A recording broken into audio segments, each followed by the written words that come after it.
Alright, what's going on everybody? Welcome back to another video here on the channel, and today we're going to be talking about the bank collapse situation, I guess is the best way to really put it. This is kind of something that's been going on for a few days now. Obviously, the last few days there's been a lot of headlines in the news about, bank collapses, Silicon Valley Bank, situations like that, right? And people are pretty afraid right now, and rightfully so, like when you see a massive bank like Silicon Valley Bank, which might even be a bank that like you've never heard of before, but like the fact that they have so much money involved in so many startups and everything, it really just kind of shows like how powerful these banks are. And then like people are scared now because they're watching situations like this where now a couple banks have failed that you would think are like too big to fail or whatever. And now, well, there's a new study apparently that we're going to be talking about here today that is suggesting that it might not be ending anytime soon. And if market conditions were to be, pretty much perfect, I guess, in this situation, like this isn't like, I guess, imminent or anything, but if market conditions do go the right way, I guess, for this to happen, apparently nearly 200 US banks could end up failing, and we could see a pretty massive wave of bank failures that have now led to the second and third largest bank collapses in US history, leading to a just widespread, insane bank run situation. So, a new study says that depending on certain market conditions, nearly 200 US banks could be vulnerable to the same fate as Silicon Valley Bank. A recent social science research network study suggests that 186 American banks could fail if half of their depositors suddenly withdrew their funds. The researchers formulated a speculative scenario in which each bank experienced a run and concluded that the FDIC would run out of money. The study was published shortly after the collapse of SVB, the worst American financial institution failure since 2008.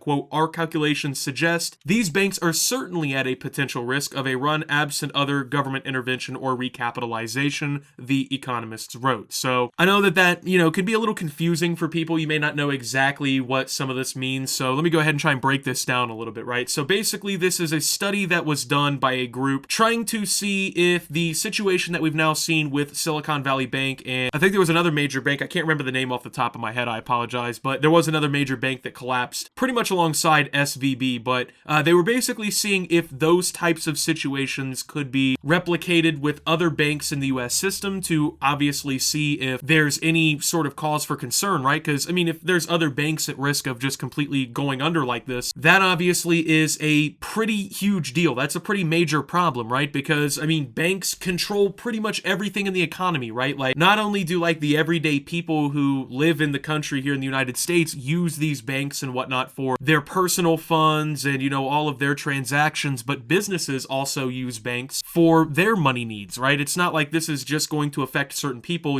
massive amounts of bank failures like this could have a widespread impact on the economy. Like, this isn't just something that wouldn't be a big deal, right? So 186 American banks could fail if half their depositors suddenly withdrew their funds. So basically, nearly 200 American banks, if more than half the people's money was taken out of the bank, they would completely fold under because they do not have any sort of safeguards in place to make sure that if such an event were to happen, that they would have enough money to, keep the bank afloat and everything, right? So one of the big things about this that they say here is that they conclude that the FDIC would run out of money. So this is actually extremely serious because the FDIC, if you didn't know, is essentially like bank insurance, if that makes sense. So typically a bank account is FDIC insured, as they call it, up to $250,000 per account. So if you open a bank account at pretty much any reputable bank, you will have $250,000 worth of your money insured that if, the bank exploded or, it collapsed and went bankrupt or whatever, that you would be able to get your money back in some way, right? That way, obviously, people don't just lose their entire life savings and stuff like that. But the problem in this situation is that, according to this study, that FDIC insurance, that safeguard that the government has, would actually run out of money. And what this means is,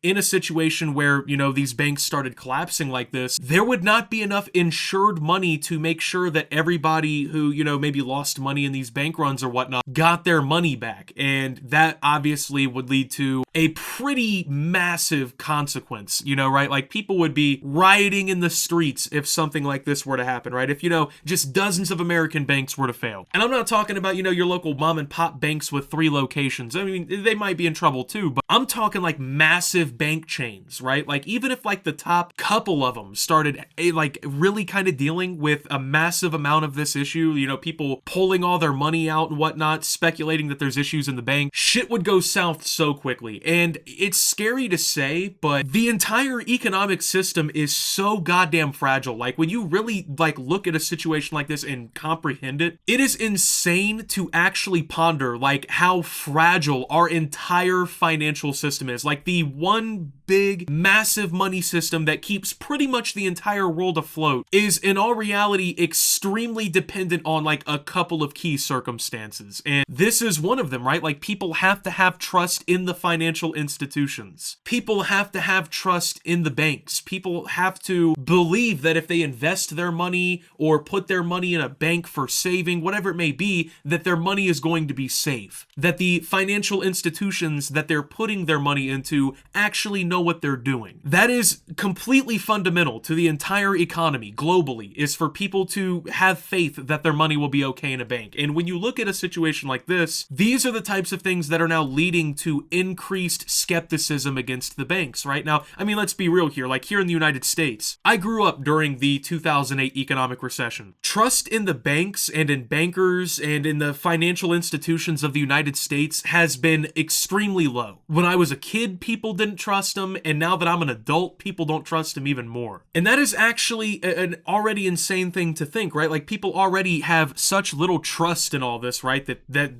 these people are doing the right things at any given time, and then now there's situations like this. It's just scary to think, because while it isn't imminent, it's not guaranteed that these banks will collapse, they do have the potential red flag there. Quote, even if only half of uninsured depositors decided to withdraw, almost 190 banks are at a potential risk of impairment to insured depositors, with potentially $300 billion of insured deposits at risk. The study's abstract reads, quote, if uninsured deposit withdrawals cause even small fire sales, substantially more banks are at risk. The issue lies in the fact that the study bank's assets are in government bonds and mortgage-backed securities, which were negatively affected by the Federal Reserve's recent interest rate hikes. So many of SVB's assets were in long-term government bonds. Despite being a sound long-term investment, they were not worth as much as when SVB originally bought them. SVB invested too heavily in longer-term mortgage securities with more than 10 years to maturity. SVB sold these bonds at a staggering $1.8 billion loss to meet customer withdrawals. When SVB disclosed that loss, depositors panicked and withdrew their money. Quote, overall, these calculations suggest that recent deadlines in bank asset values very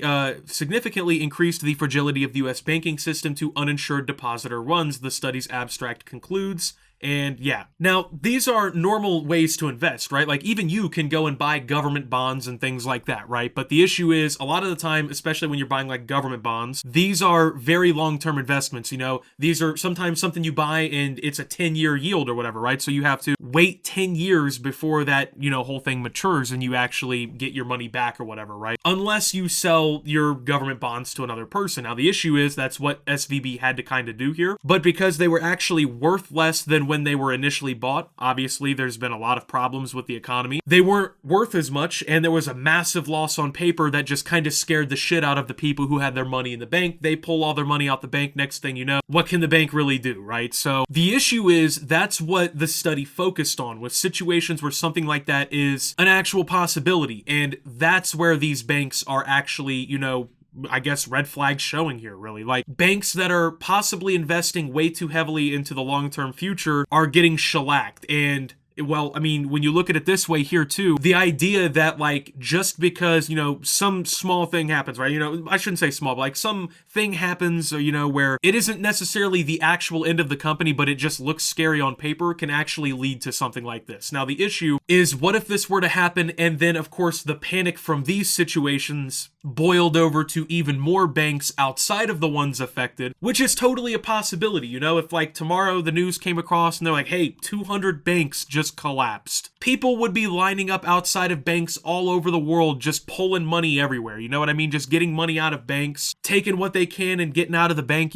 Like people would not want to hold their money there. And that makes sense, right? Because obviously it's scary to think that your money could just disappear, but that's kind of what leads to these banks falling in the first place, is people just pulling all that money right back out of these banks and whatnot. But at the end of the day, it can be a pretty horrific cycle, and there is a possibility that other banks fall, you know, like even with the ones that we've seen now, this is not the end of it. And I know the government, you know, oh, the Biden administration, all these people, they want to make you think, right, that, oh, the economy is completely under control. They've got it figured out, man. They really don't. You know, I feel like, especially with like these interest rate hikes and a lot of how the Federal Reserve and the US government has really tried to address, you know, a potential recession, which, by the way, the word potential is complete bullshit because definition wise, we've been in a recession. The way that the government and the Federal Reserve has handled this, though, to me has indicated more of like a panicked response. You know, they're trying to act like they're really in control of everything and they're just tightening it down a little bit, battening down the hatches. No, I feel like it's more or less reactionary. And the further they keep pushing, the further they're escalating the possibilities of issues like this. The more the Federal Reserve continues to, you know, just keep hiking these interest rates and whatnot, the more it's unwinding other elements of the economy. And it's making for situations like this. And if this continues unabated and there's no sort of step in by the government, there's going to be a pretty big fucking problem eventually. So who knows? Who knows what's going to happen? You know, the study, like I said, it doesn't say anything's imminent or that this is going to happen like for sure. This is just more or less like, hey, this is a possibility. We should be paying attention to this. We should know that this is potentially on the radar. Maybe we should try to prevent this from being a possibility by acting early. Anyway, with that being said though, thank you guys for watching. If you did enjoy, make sure to leave a like. Subscribe if you're brand new around here on the channel. Follow me over on Twitter and Twitch at @SubToOptimus. Make sure to check out Shoptimus down below. Thank you to my Watch Optimus subscribers. Your support helps the channel tremendously. And until my next video, guys, this is Optimus talking about this new study about bank failures and signing out.